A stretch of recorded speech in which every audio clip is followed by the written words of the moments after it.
Olá, seja bem-vindo novamente ao nosso canal. Infelizmente, o YouTube começou a sacanear e está assegurando o envio dos vídeos para os usuários inscritos. Pois é. Curioso é que isso começou a acontecer justamente quando o Supremo se encontrou com os representantes das mídias sociais neste dia 1º de março para pedir que eles autorregulem o setor. Caso contrário, o governo terá de fazer isso por conta própria. É impressionante como se tem medo de ouvir a verdade. E ainda se dizem democráticos. Querem tentar impedir que o povo possa pensar. Nosso trabalho aqui é oferecer uma ferramenta que ajude o usuário a elaborar um raciocínio seguro e independente sobre uma determinada questão ou ação governamental. Mas um cidadão que pensa não é bem visto em um sistema que opera com base na mentira. Mas nós vamos continuar. Estamos aqui lutando e fazendo o que a Constituição nos permite: informação com opinião, apenas isso. Hoje entramos no 4º dia de nossa campanha do Pix R$1. Precisamos que você nos ajude. Aos que já doaram, o nosso mais profundo agradecimento e respeito absoluto. Aos que ainda irão ajudar, não se esqueçam de acessar a chave CNPJ aqui embaixo e fazer o Pix. Apenas R$1 e ainda vai sobrar para ajudar os outros bons canais que também precisam de apoio. Vamos lá, juntos somos sempre mais fortes. Podemos contar com a sua ajuda? Esperamos que sim. R$1. Muito obrigado.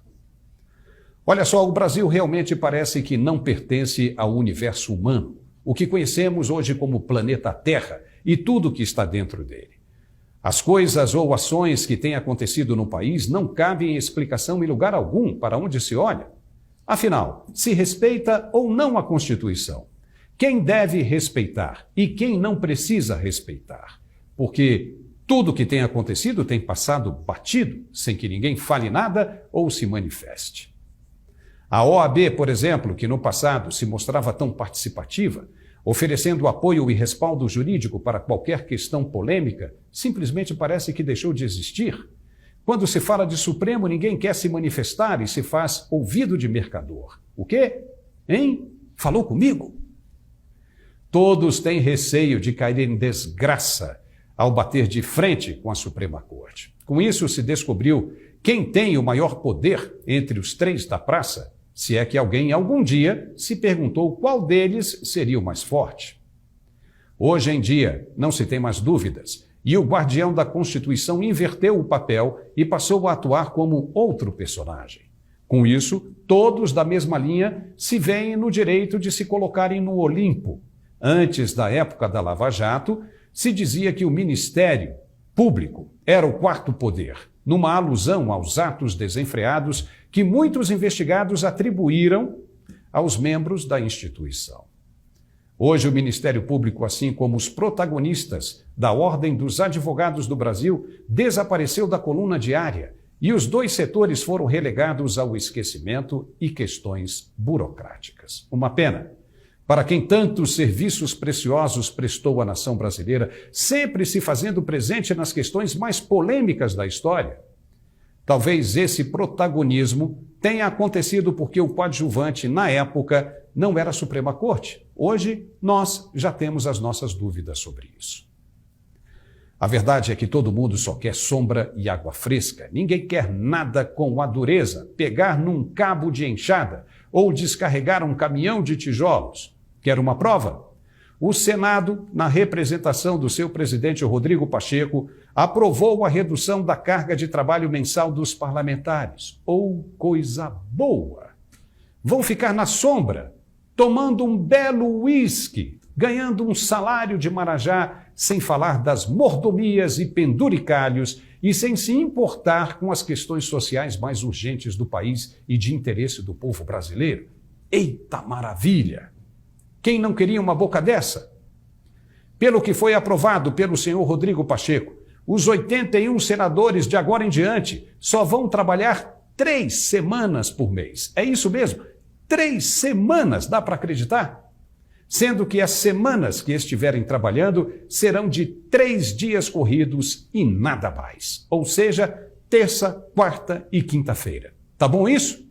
E para que ganhar um salário? Trabalhar para ganhar um salário limpo de R$40 mil por mês, sendo que isso pode entrar na sua conta sem esforço algum.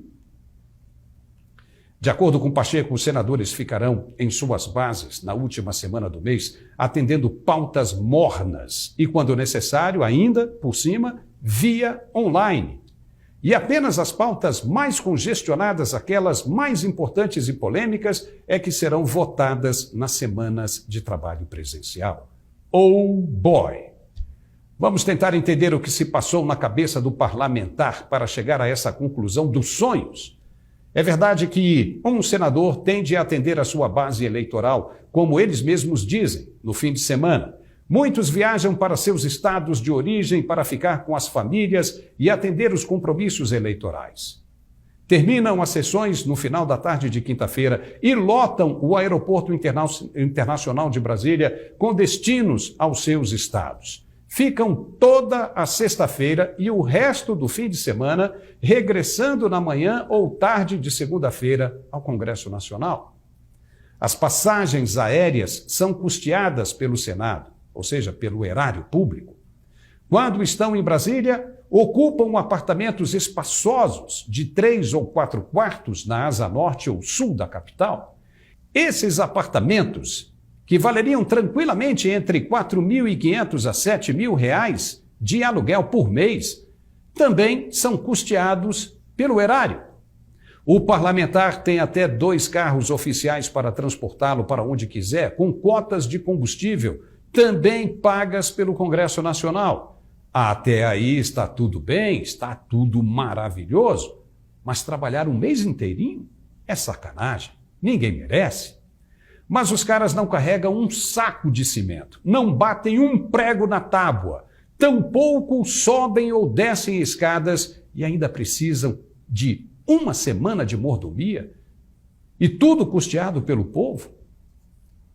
Não adianta dizer que um senador precisa de uma semana para ficar com seus eleitores na base, ouvindo cada um deles de segunda a sexta-feira no estado de origem. Isso é bobagem.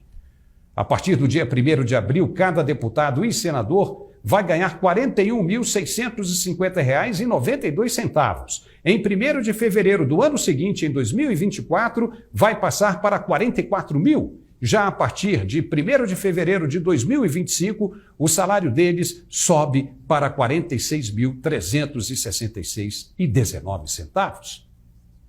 Também está previsto para deputados e senadores o pagamento mensal das cotas parlamentares. Este valor é variável e destinado a cobrir despesas com o exercício da atividade parlamentar, como locação e manutenção de escritórios, passagens aéreas, telefonia e internet, assinatura de TV a cabo, jornais e revistas, aluguel de automóveis, fretamento de aeronaves e embarcações e por aí vai. Além disso, os parlamentares contam com direito de morar em apartamentos funcionais, como já dissemos. Aqueles que decidirem não ocupar estes imóveis podem receber auxílio moradia para custear gastos com suas residências em Brasília.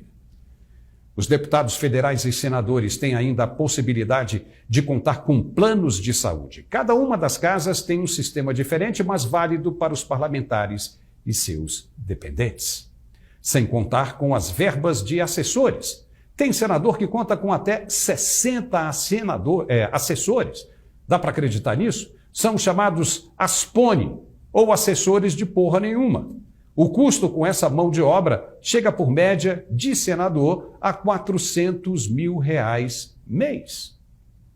O salário de um assessor pode chegar também a até R$ 17 mil. Já imaginou quando acontecem as chamadas rachadinhas? Como os parlamentares têm a possibilidade de aumentar os seus ganhos com a participação ilegal e criminosa de seus assessores mais próximos? Com toda essa verba, com toda essa mordomia, eles não poderiam deixar um assessor encarregado de ouvir as bases e repassar para eles as questões de maior necessidade?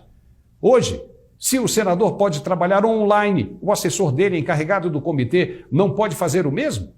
Passando para ele, uma vez por semana, durante uma manhã inteira, por exemplo, as principais pautas? Claro que sim! Então, que história é essa de ficar uma semana de barriga para o ar? Não, senhor! Tente trabalhar sim e sem desculpas. Nós vamos ficar de olho em qual Quai, seu app de vídeos curtos.